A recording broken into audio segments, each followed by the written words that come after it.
اللہ تبارک و تعالی ارشاد فرماتا ہے کہ فلا تعلم نفس ما اخفی لهم من قرۃ اعین جزاء بما كانوا يعملون۔ اس آیت کا مفہوم یہ ہے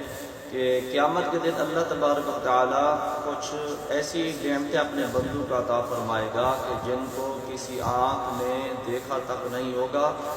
اور کسی کان میں ان کا تذکرہ تک نہیں گزرا ہوگا اور کسی دل میں ان نعمتوں کا تصور تک خیال تک نہیں آیا ہوگا۔ اور یہ نعمتیں اللہ تبارک و تعالی ان اعمال کے بدلے دے گا جو اس دنیا میں وہ بندے نیک اعمال کر کے گئے ہوں گے۔ امام غزالی رحمۃ اللہ تعالی علیہ فرماتے ہیں کہ وہ اعمال کہ جن کے بدلے یہ ایسی نعمتیں ملیں گی جن کو کسی آنکھ نے دیکھا نہیں ہوگا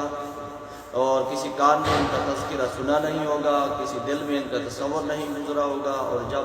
مومنین کو یہ نعمتیں مسلمانوں کو دی جائیں گی تو ان کی آنکھیں جو ہے ان نعمتوں کو دیکھ کر ٹھنڈی ہو جائیں گی۔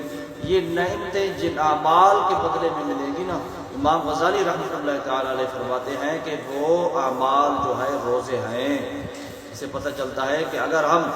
اللہ تبارک و تعالی کی وہ نعمتیں، وہ عظیم نعمتیں حاصل کرنا چاہتے ہیں کہ جن کو کسی آنکھ نے آج تک دیکھا ہی نہیں اور جن کا تذکرہ کسی کان نے سنا ہی نہیں اور کسی دل میں جن کا تصور تک گزرا ہی نہیں اور جن کو دیکھ کر ہماری آنکھیں ٹھنڈی ہو جائیں گی،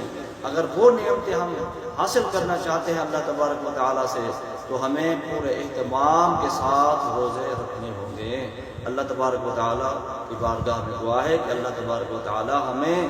روزے رکھنے کی اور اچھے طریقے سے پورے اہتمام کے ساتھ روزے رکھنے کی توفیق عطا فرمائے۔